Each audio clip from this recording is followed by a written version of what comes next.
Hello guys, CHM here, and today I'm going to talk to you about Valve's newly announced list of Steam machines. If you do not know what Valve is, I can explain.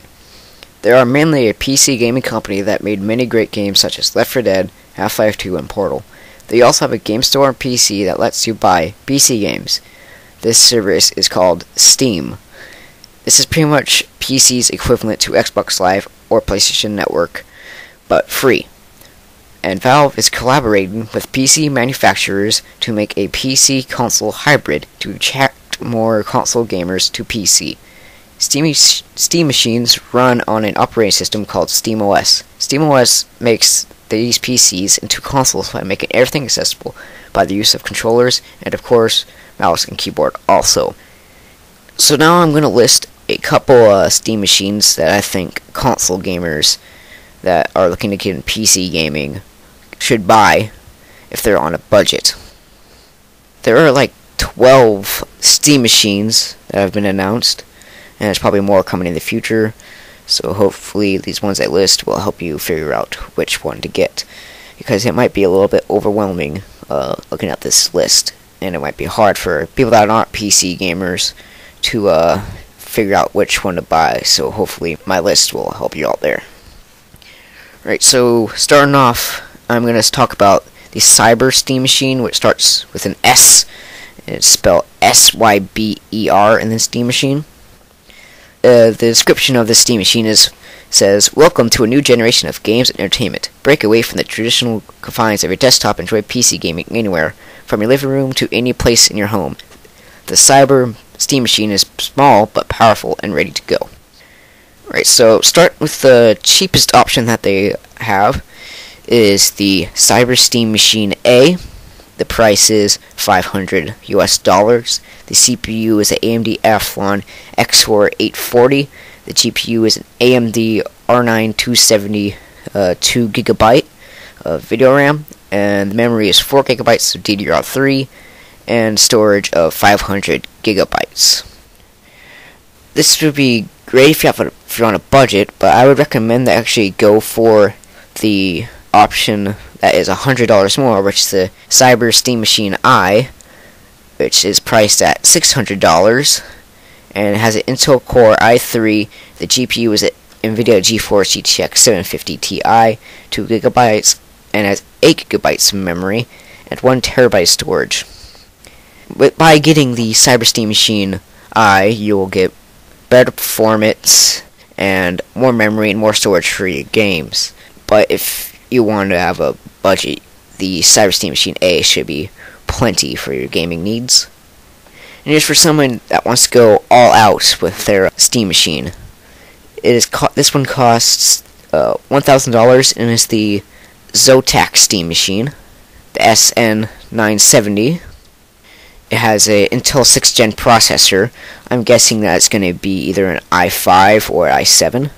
And the GPU is a GTX 970M with 3GB of DDR5 video RAM.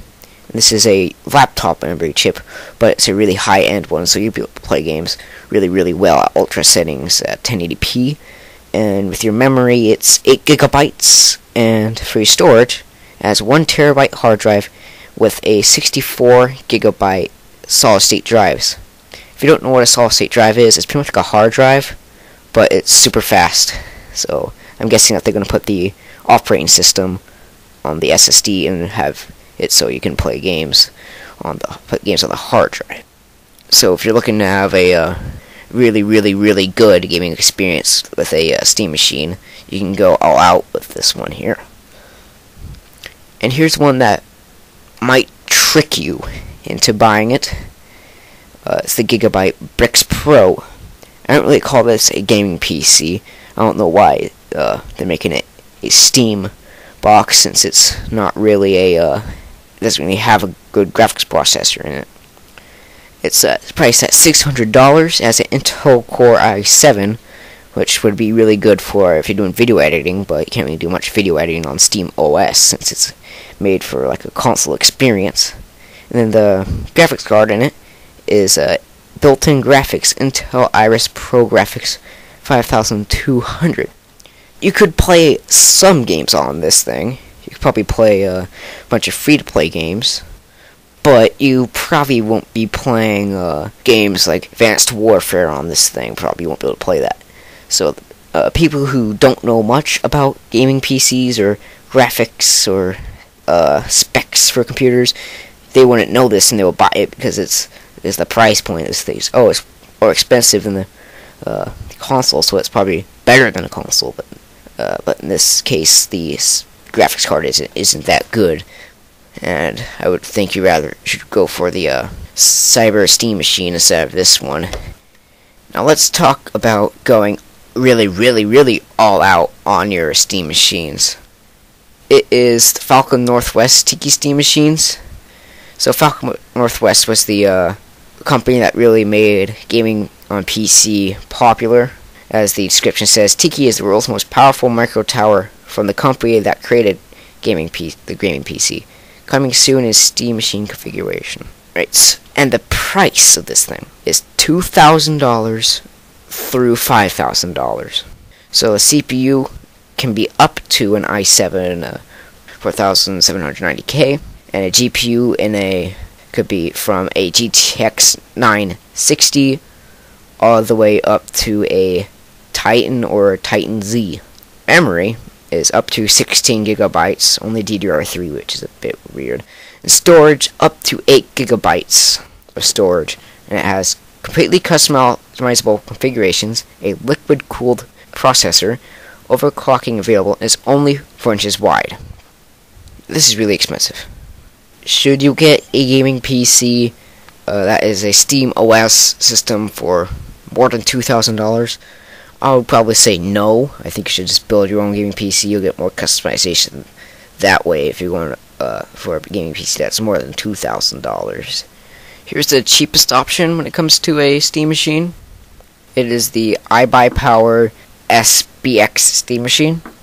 It starts at the price of $459 US and has a AMD Athlon X4 840 CPU and a R7 250X 1GB DDR5 RAM for the GPU, and for the RAM 4GB and storage 500GB.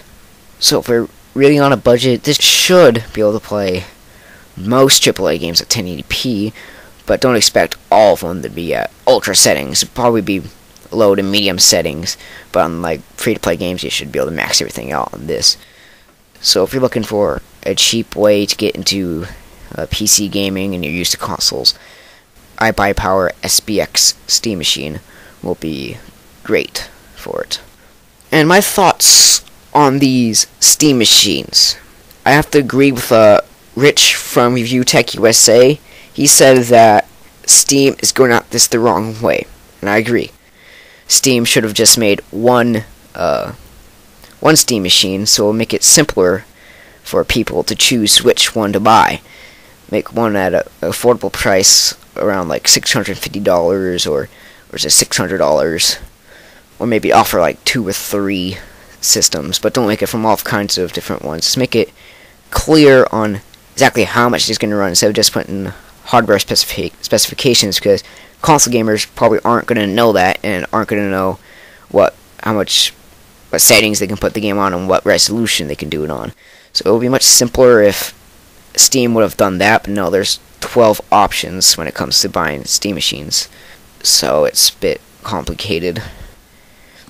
I hope that the Steam machines do attract more console gamers, but I just hope console gamers don't go out and buy the Gigabyte Bricks Pro and expect to play Call of Duty or something on that with the graphics has in that, because the graphics in that probably won't be able to run Call of Duty. It'll be only run like free-to-play games. Yeah, it's a bit misleading. They should make it say what games it can run at what settings and what resolution, so people know what they're buying.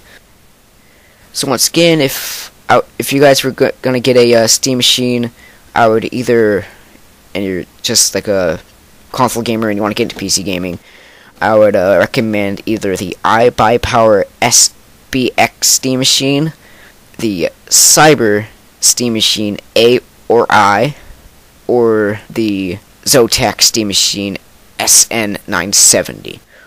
I'll put the links to all of these Steam machines in the description, so you can go check those out. I'll upload a video of the Steam Link, which is going to be a competitor of the Razer Forge TV and the newly announced Nvidia Shield console. So expect to see that coming soon, and I'll talk to you guys later.